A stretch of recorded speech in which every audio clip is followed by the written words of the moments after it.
Барлықтарыңызға қайырлы күн. Бүгін классикалық Наполеон тортын бірге дайындаймыз. Жасалу жолдары оңай, тез дайындалады, қамыры қатпарлы болып шығады. Сондықтан міндетті түрде видеоны соңына дейін көріп, каналға тіркелуді ұмытпаңыздар. Сіздермен бірге Меруерт. Ең бірінші сүтке жұмыртқамызды салып, жақсылап араластырып аламыз. Ас соданың үстіне сірке суын құямыз. Сол кезде осындай көпшіктер пайда болады. Соны жаңағы сұйық массамыздың ішіне саламыз. Жақсылап араластырамыз. Енді бізге жұмсақ сары май керек болады. Алдын ала шығарып қойсаңыздар болады. Сапасы жақсы, жоғары, өте дәмді сары май алғандарыңыз дұрыс. Сол кезде біздің қамырымыз жұмсақ болып шығады. Енді осылай шанышқымен жақсылап араластырамыз. Тіпті болмаса миксермен де араластырсаңыздар жеңіл болады. Содан кейін шетінен ұнды шетінен қоса отырып, қамыр илейміз. Қамыр біріккенше тез-тез араластырып, жұмсақ қамыр шығару керек. Ұнды көп қосып жібермеңіздер, қамыр жұмсақ болса қолға жауаспайтын күйге енсе болғаны. Дастарханға бөлек тағы ұн сеуіп, қамырды түрлі бөліктерге бөлеміз. Осы кезде қолымызбен дөңгелетіп алсақ болады, себебі қазір біз қамыр жаятын боламыз.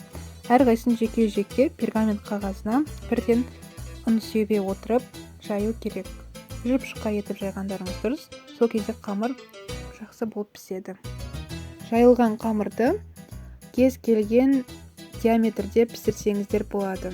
Мен дөңгелек формамен кесіп аламын, тіпті болмаса тәрелкемен де кессеңіздер болады. Үстін шанышқымен басып шығамыз көтеріліп кетпес үшін. Содан кейін 250 градуста қызып тұрған пеште 7-5-10 минуттай пісіреміз. Кезек-кезек барлық қамырды осылай кем дегенде 7 минутта пісіреміз. Сарғыш түске енген жерде пісірген өздеріңіз дұрыс. Барлығы пісті. Енді біз барлығын пісіріп алғаннан кейін жаңа соңында бір қамырды мен үлкен қылып жайып алып қалдым. Қазір бетін әсемдеуге керек болады. Сол үшін ұсақтап бөліктерге бөліп қоямын. Ал енді кремін дайындаймыз. Кремге мен қаймақты кремді қосатын боламын. Бұл крем жақсы үйлеседі, сондықтан қаймақтың үстіне қант ұнтағын қосып жақсылап араластырамыз. Басқа да кремді қолдансаңыздар болады, мысалы сүзбелі, тіпті қайнатпалы кремдерді де, олар да жақсы үйлеседі. Осындай сұйық болып шықса бола береді. Енді кальциямен торттың барлығын жинайтын боламын. Кезек-кезек 2-3 қасықтан сала отырып, кремді жеткізе отырып жағып шығамыз.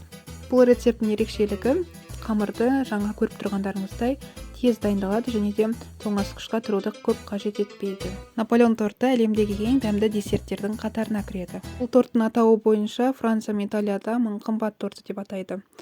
Тіпті бұны Наполеон Бонапарттың көңілінен шығу үшін осы тортты дайындап, осындай атау берген деп есептеледі. Торттың тағы да бір ерекшелігі қантсыз дайындалады. Мінекей біздің Наполеон торт дайын болып қалды. Жаңағы алып қалған ұсақ бөліктерге бөлген қамырды бетіне сеуіп, осылай әсемдейміз. Және де бұның барлығы әрине өз қалауларыңыз бойынша. Кальцияны алып тастап, жағына да қазір жағып шығамын. Жабыстырып осылай қойып шықсаңыздар әдемі болады. Мінекей біздің Наполеон тортымыз осылай оңай әрі тез дайындалды.